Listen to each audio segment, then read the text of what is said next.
Hello everyone and welcome back to the channel. So today we're doing spring TBR.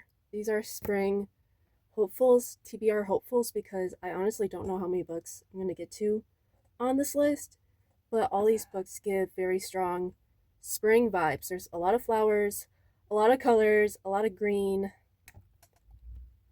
So we have Christian fiction, also I'll say supposedly clean, because I have not read these books. Some of these books I have not heard a Christian booktuber talk about, and so I say supposedly.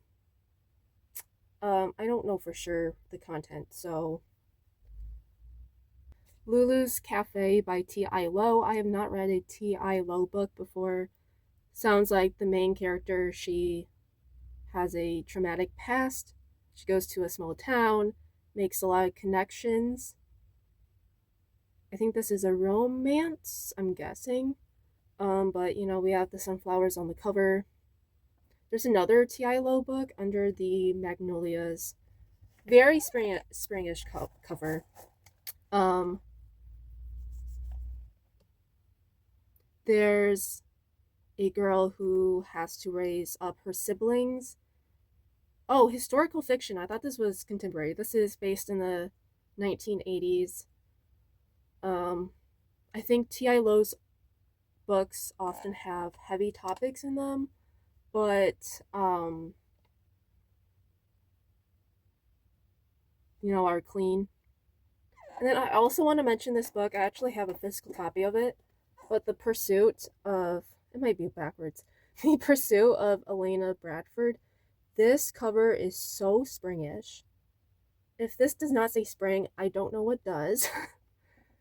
But we have Elena Bradford, who is 22 years old. This is Christian historical romance. T.I. Lowe's books are also Christian fiction.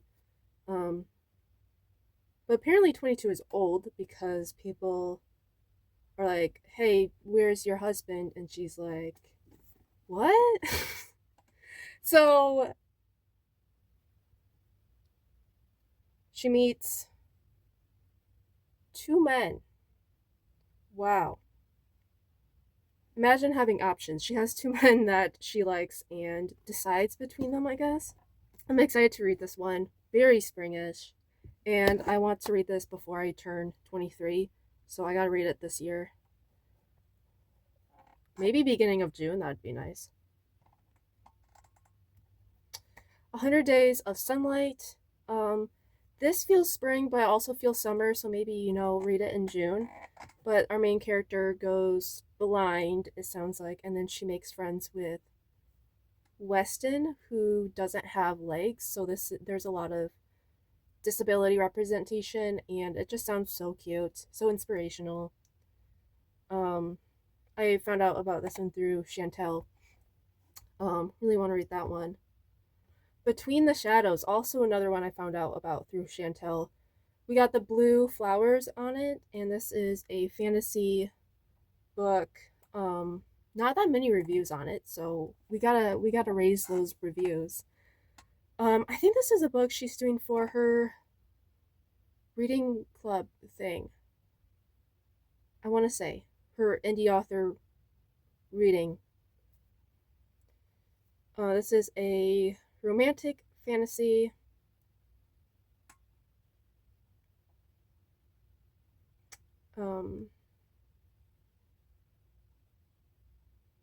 The description makes me a little confused because there's a lot. We're gonna skip the description. When I think of spring, I think of fantasy. Here's another fantasy, Saints and Monsters. I've been wanting to read this book. We got the fantasy, we got the flowers. This is a clean young adult romantasy. Sometimes I have a hard time with fantasy, but this one I'm excited to read.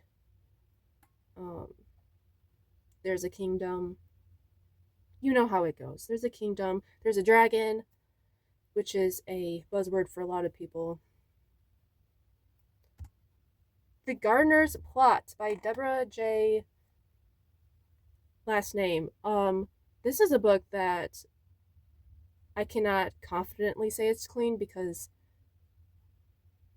No one I know has read it, but I've heard about it, and it's like a cozy mystery. There are bodies, so it's not like murder free, but it's about gardening. There's flowers. Cozy mystery. The good and the green. Very, very green. Um, a review says, like a Hallmark movie set in Middle Earth. That's interesting.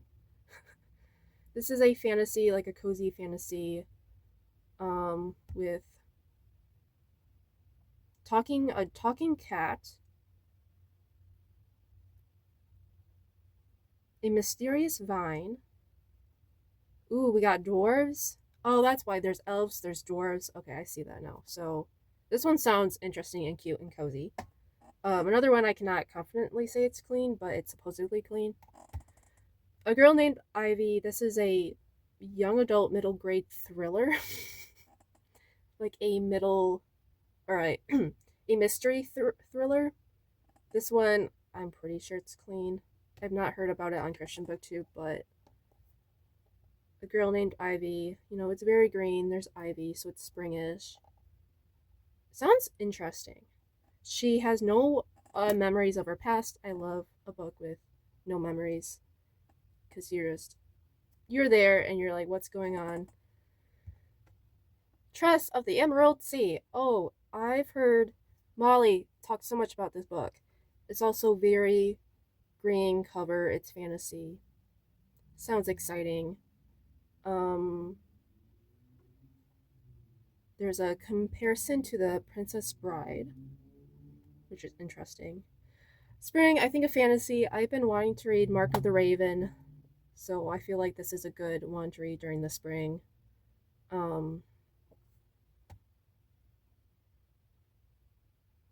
Nothing else I have to say. Like, it's Morgan L. Bussey. I have to read it. I have not read Morgan L. Bussey yet, and this book has been top of my TBR, and I have not gotten to it. And then the Evergreen Academy, we have Magical Botanist, which is very interesting. Maybe like Harry Potter, but like plants. You know? Very spring cover. Spring vibes throughout the whole book. Like, there's a lot of plants, a lot of green, a lot of flowers.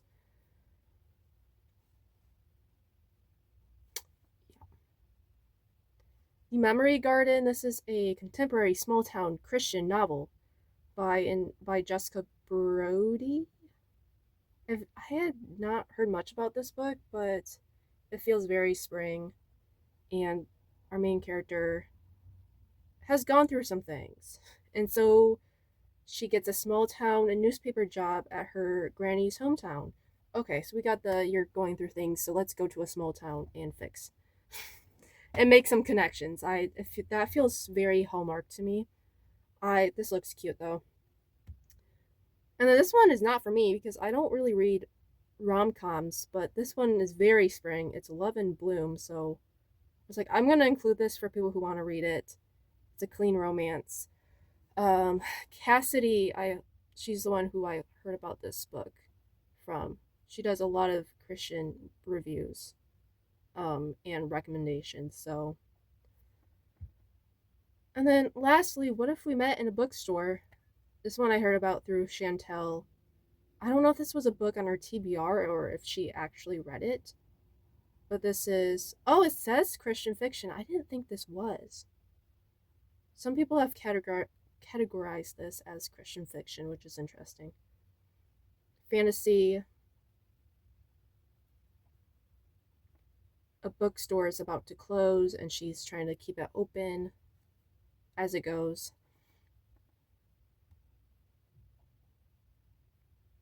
I need to leave very soon, but yeah, those are books that are spring hopefuls.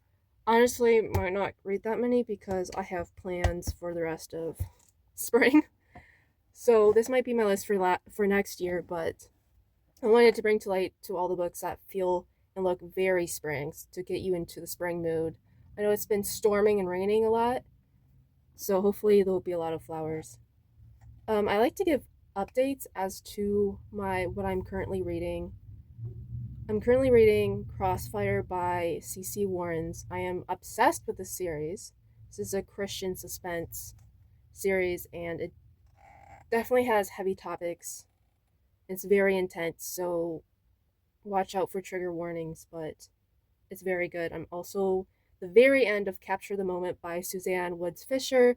This one is really relaxing. I've learned a lot. I love nature, so I've learned a lot about nature and bears. It's a more relaxing read, and I've enjoyed it. And then I'm like 40% through with The Cinderella Plot by Pepper Basham. It's really cute. I don't really read rom-coms because the love interest is always like too good. Like, men don't act like that. Like, you know how to interact with women and you're in high school and you're like a nerd? No. No. I don't know. I'm picky when it comes to that, but I typically do not read multiple books at once. So the fact that I'm reading like I'm technically in the middle of 3 fiction books, which is unheard of for me. So it's a lot, but I've been doing a lot of reading this month. It's been a huge reading month for me, which is exciting, but also very busy. But I've been organizing my time very well. I've been very productive. Good on me. So, thank you for watching. I'll catch you all later.